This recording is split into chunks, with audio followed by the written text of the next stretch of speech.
اور اعصاب کی اس کمزوری کو پاگل پن کہا جاتا ہے۔ بات تو سمجھ میں آتی ہے، محمود نے کہا۔ گویا ہم نے جو وہ بھنورے دیکھے وہ محض نظر کا دھوکہ ہے۔ قطعاً۔ اور مندر میں جو میں نے وہ بھنورا دیوی کے سر پر دیکھا تھا، اس بارے میں ابھی میں یقین سے کچھ نہیں کہہ سکتا۔ وہ بھی نظری دھوکہ ہو سکتا ہے، محمود نے کہا۔ لیکن استاد ایک بات سمجھ میں نہیں آئی۔ کیا ہپنوٹزم بجلی کی طرح کام کر سکتا ہے؟ میں نے تو پڑھا ہے کہ عامل کو کسی پر ہپنوٹزم کا عمل کرنے کے لیے اس کو سلانا پڑتا ہے۔ وہ جدید ہپنوٹزم کی شکل ہے، شیراز نے کہا۔ میں 2 روز سے دیوی آئسس اور قدیم جادوگروں کے بارے میں پڑھ رہا ہوں۔ لائبریری کے اسسٹنٹ ڈائریکٹر مسٹر ترپاٹھی سے بھی میں نے اس سلسلے میں بحث کی ہے، اور میں اس نتیجے پر پہنچا ہوں کہ اس زمانے کے جادوگر یا پجاری بھی ہپنوٹزم کی طرح ایک قوت کے مالک ہوتے تھے جسے وہ روحانی قوت کہتے تھے۔ پھر اسے میسمرزم کے نام سے یاد کیا جانے لگا۔ یہ لوگ خاص طریقے سے اپنی اس قوت کو اس قدر بڑھا لیتے کہ آدمی ان کی آنکھوں میں دیکھتے ہی ہپنوٹائز ہو جاتا تھا اور پوری طرح ان کے قابو میں آ جاتا تھا۔ بلکہ بعض مثالیں بھی ایسی ہی ہپنوٹزم کی تاریخ میں موجود ہیں کہ وہ کچھ فاصلے پر رہ کر بھی آدمی پر اثر ڈال سکتے تھے۔ آپ دونوں کو ایک بار تجربہ ہو چکا ہے۔ خود غور کیجئے مسٹر کبیر کہ آپ نے کبھی مندر میں اس عورت کا گلا دبایا تو آپ میں شدید طاقت تھی۔ اس کے بعد جیسے ہی آپ کی نظر اس عورت سے ملی، آپ کی تمام قوت جاتی رہی اور آپ نے محسوس کیا کہ وہ عورت آپ کے ہاتھوں سے غائب ہو گئی۔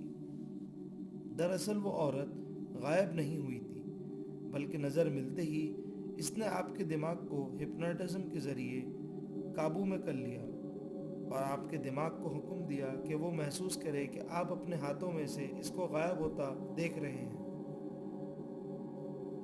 آپ محسوس کریں کہ وہ عورت بھنورا بنتی جا رہی ہے۔ آپ چونکہ ہپنوٹزم کے اثر میں تھے، اس لیے وہی کچھ محسوس کیا جو اس نے حکم دیا، اور یہی معاملہ میرے ساتھ بھی پیش آیا تھا، محمود نے کہا۔ قطعاً۔ تمہیں تو بالکل 2 تجربے ہوئے ہیں۔ پہلی بار جب وہ کمرے پر آئی تھی تو تم نے پستول کی دھمکی دے کر اسے روکنا چاہا۔ تمہاری نظریں اس سے ملی اور تم جانتے ہو اس کے بعد کیا ہوا۔ جی ہاں، میں نے محسوس کیا کہ وہ یکایک غائب ہو گئی۔ حالانکہ وہ یکایک غائب نہیں ہوئی تھی، بلکہ عام انسانوں کی طرح دروازے سے گئی تھی، لیکن نظر ملتے ہی اس نے تمہارے دماغ کو ہپنوٹائز کر کے حکم دیا تھا کہ تم اسے غائب ہوتا ہوا محسوس کرو۔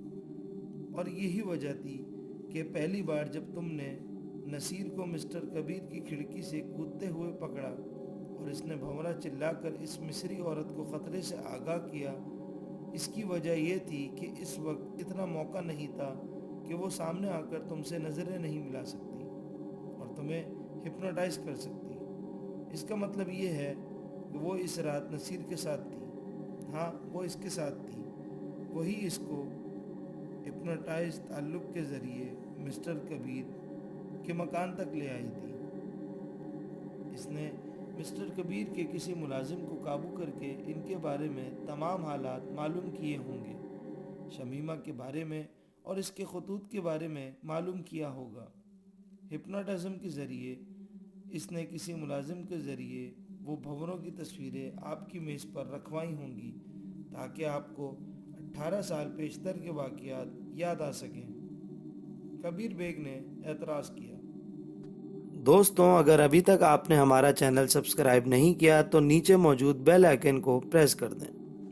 لیکن اس رات جب وہ شخص نصیر بطور چور میرے مکان میں آیا اور میرے ملازم اس کو پکڑنے کے لیے بڑھے تو نصیر نے وہی لفظ بھنورا کہا اور ہم سب کو ایک نیا تجربہ ہوا۔ میرے علاوہ تمام ملازموں پر بھی ایک قسم کا خوف طاری ہو گیا۔ اس کی کیا وجہ ہو سکتی ہے؟ چلیے، میں تو تسلیم کیے لیتا ہوں کہ چونکہ میرے ماضی میں کچھ خوفناک واقعات پیش آ چکے تھے، اس لیے میرے ذہن پر اثر ہوا، مگر ان ملازموں پر لفظ بھنورا سے وہی اثر کیوں ہوا جو مجھ پر ہوا تھا؟ وہی قوت تھی۔ میں کہہ چکا ہوں کہ کچھ لوگ ہپنوٹزم میں اس قدر ماہر ہو جاتے ہیں، یا یوں کہیے کہ اپنی قوت ارادی کو اس قدر مضبوط کر لیتے ہیں کہ دوسرے لوگوں پر دور رہ کر بھی اثر انداز ہو سکتے ہیں۔ اس کے علاوہ یہ بھی ہو سکتا ہے کہ آپ کے تینوں ملازم بھی ہپنوٹائز کیے جا چکے ہوں اور وہ ان کو مسحور کر کے ان کے دماغوں میں بھی بھنورے کا خوف بٹھا چکی ہو۔ ظاہر ہے کہ وہ پہلے سے آپ کے مکان کے چکر کاٹ رہی تھی۔ ملازموں کو ہپنوٹائز کر کے ہی اس نے آپ کے بارے میں معلومات حاصل کی ہوں گی۔ یہ آخری وجہ ہی زیادہ قرین قیاس معلوم ہوتی ہے۔ چونکہ محمود کو کبھی ہپنوٹائز کرنے کا اسے موقع نہیں مل سکا تھا، اس لیے اس پر آج بھی اس لفظ کا کوئی اثر نہیں ہوتا۔ اب تو کچھ خوف سا معلوم ہوتا ہے، محمود نے کہا۔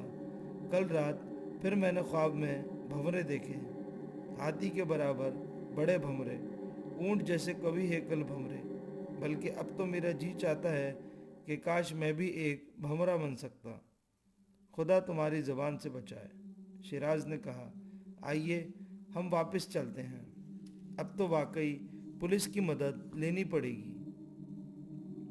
اس عرب کا پولیس میں حلیہ درج کرا کر اس کی تلاش جاری کرائی جائے۔ ظاہر ہے کہ وہ اس بنڈل کو لے کر پیدل نہیں گیا ہوگا، ضرور کوئی گھوڑا گاڑی یا ٹیکسی کی ہوگی۔ چلیے پھر فوراً چلیے، کبیر بیگ نے کہا۔ میرے دل و دماغ معاف ہیں، رہ کر مجھے شمیمہ کا خیال آ رہا ہے۔ میں حیران ہوں کہ شمیمہ اس گندے لباس میں کہاں گئی ہوگی جہاں کے لیے اس مصری عورت نے اسے حکم دیا ہوگا۔ آئیے، اور وہ تینوں واپس چل دیے۔